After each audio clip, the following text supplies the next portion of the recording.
Assalamualaikum warahmatullahi wabarakatuh. Berjumpa kembali dengan saya Dea Fauzi Abdillah di aksi nyata topik 1 Merdeka Belajar untuk pengibasan pemahaman Merdeka Belajar lewat aplikasi platform Merdeka Mengajar. Modul yang pertama ini terdiri dari 5 poin. Yang pertama adalah proses pengenalan diri dan peran kita sebagai pendidik, lalu proses pendidik dan pengajaran di sekolah, serta pendampingan murid dengan utuh dan menyeluruh, serta bagaimana mendidik dan melatih kecakapan dan kecerdasan budi pekerti yang dimiliki oleh murid, serta muara akhir dari pembelajaran adalah pendidikan yang mengantarkan kepada kesuksesan, keselamatan, serta kebahagiaan. Di modul yang pertama, poin pertama, ada 2 pertanyaan penting yang perlu kita sikapi sebagai seorang pendidik. Yang pertama adalah, apa peran kita atau saya sebagai seorang guru? Lalu ingin menjadi guru seperti apakah saya di hari ini, esok, dan masa depan? 2 pertanyaan penting ini menjadikan suatu formatur awal ketika kita akan memutuskan menjadi seorang pendidik. Peran kita sebagai seorang guru diantaranya adalah mengetahui peran pentingnya dalam dunia pendidikan, khususnya pada proses pembelajaran yang dilakukan, serta bagaimana guru berinovasi dalam pengembangan pelajaran yang inovatif, yang menyenangkan, serta dapat mengakomodasi segala kebutuhan konsep Merdeka Belajar. Dan tentunya guru memiliki kapasitas, kemampuan diri baik secara keilmuan, pendalaman, atau inovasi pembelajaran. Pertanyaan kedua, ingin menjadi guru seperti apakah saya? Tentunya ini adalah pertanyaan yang sangat krusial. Harapan kita adalah guru dapat memberikan effort dan pengaruh-pengaruh yang positif di masa depan siswa. Artinya, guru bisa memproyeksikan dirinya dengan keahlian yang dimiliki untuk bekal murid-muridnya di masa depan. Dilapisi dengan tauladan yang mulia dan tentunya menjadi contoh bagi murid-murid guru tersebut. Dan yang paling penting adalah guru itu memiliki peran yang sangat krusial dalam proses inovasi pembelajaran dengan penuh kreativitas dan juga daya jelajah yang tinggi. Nah, bagaimana proses mendidik dan mengajar dari seorang guru? Tentunya proses mendidik dan mengajar dari seorang guru itu ada 3 segmen yang perlu diketahui. Yang pertama adalah mendidik menyeluruh, lalu pendidikan selama 1 abad, dan juga menjadi manusia yang kafah atau utuh. Kesimpulannya dari poin ketiga yang ada di dalam tampilan layar adalah bagaimana guru itu bisa melihat kondisi siswa dengan pembelajarannya yang sedetail mungkin sesuai dengan kebutuhan-kebutuhan dari putra-putri kita ataupun murid kita. Lalu kontinuitas pengembangan diri ini tidak hanya terhenti dalam 1 waktu, namun sepanjang hayat, bahwa pendidikan itu tidak boleh berhenti dalam 1 generasi, yang didefinisikan sebagai pendidikan sepanjang hayat. Dan bagaimana menjadi manusia yang utuh? Tentunya di sini guru itu selain mendidik dan mengajar, mereka juga memiliki kebutuhan yang harus dipenuhi, yaitu kebutuhan lahiriah dan batiniah, yang seyogianya ini merupakan suatu kebutuhan yang sangat esensial.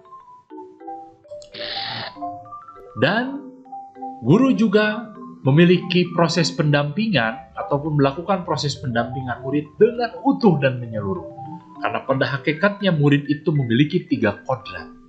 Kodrat keadaan, kodrat alam, dan kodrat zaman. Kodrat keadaan adalah murid dilahirkan dalam kondisi di lingkungan keluarga yang tentunya latar belakang berbeda-beda, dengan kondisi dan situasi berbeda-beda. Untuk itu, guru perlu melakukan penyesuaian terhadap kondisi keadaan dari kodrat keadaan murid itu sendiri.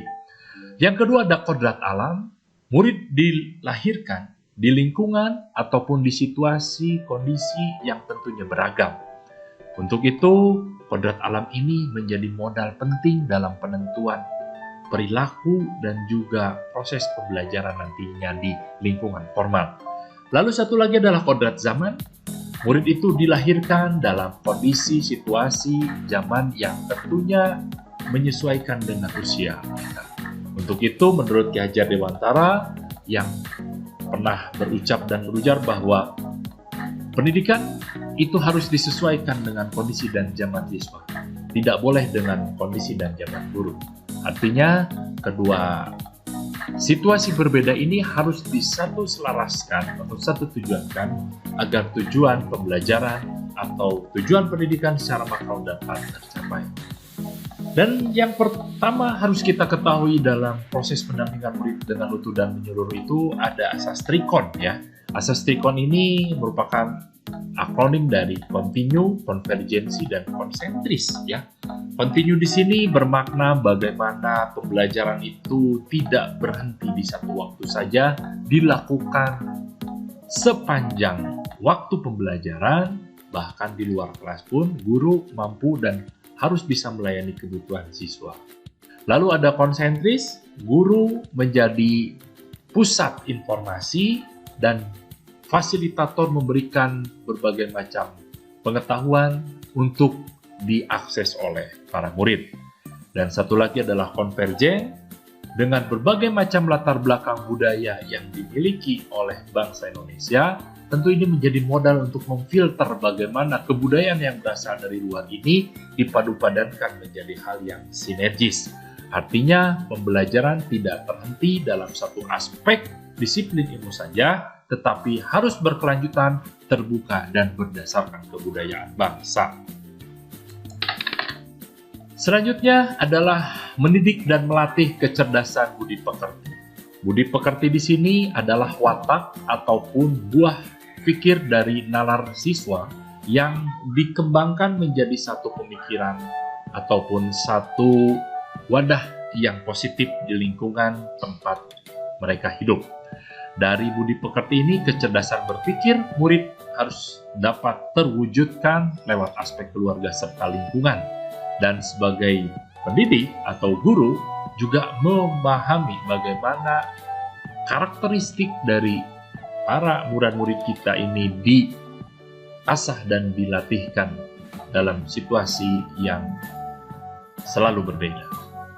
Lalu, bagaimana teori konvergensi dan pengaruhnya terhadap pendidikan? Teori ini berpendapat bahwa hal yang dominan dalam pendidikan adalah faktor hereditas ataupun bawaan. Dalam hal ini, setiap anak membawa potensi yang diperoleh secara genetik dari pendahulunya, termasuk ayah dan ibunya atau lingkup informal. Dan di sini, bagaimana konvergensi ataupun gabungan dari berbagai macam kondisi dan keadaan ini menjadi satu tujuan yang sangat baik dan sangat mulia. Di antaranya akan lahir dari fungsi pendidikan, di mana fungsi pendidikan yang digambarkan adalah pengembangan potensi bawaan anak yang positif dan menyamarkan potensi bawaan anak yang negatif. Tentunya kedua hal atau aspek ini menjadi modal bagi seorang pendidik untuk membentuk murid ataupun peserta didik yang memiliki karakteristik unik dan juga inovatif serta kreatif. Dan output dari modul yang pertama ini adalah bagaimana kita menciptakan pendidikan yang selamat dan bahagia. Tentunya pendidikan yang selamat dan bahagia ini dilandasi oleh beberapa poin yang perlu kita ketahui dari dalam layar yang ada di depan rekan-rekan semua. Ada selamat dan bahagia, yang artinya pendidik menemukan pemahaman bermakna yang relevan dengan keadaan. Lalu ada sistem among dengan konsepsi 3 poin yang dikumandangkan oleh Ki Hajar Dewantara. Ingarso sung tulodo menjadi teladan, Bagyo Mangunkarso sebagai semangat, dan juga Tuturi Handayani harus memiliki kemampuan pembelajaran pada abad 21 atau kita sebut dengan keterampilan abad 21 ya.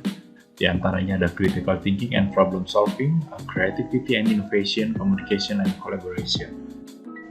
Karena 5C ini adalah poin penting yang harus dikuasai oleh guru untuk meningkatkan kapasitas dan kemampuannya.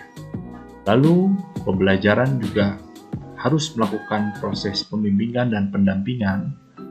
Tentunya guru harus meningkatkan kapasitas berpikirnya dan mengetahui perannya khususnya kepada murid-muridnya untuk posisinya di masyarakat nanti. Dan tentunya kesemua hal ini tidak bisa terjadi tanpa peran serta dari keluarga, sekolah, serta masyarakat.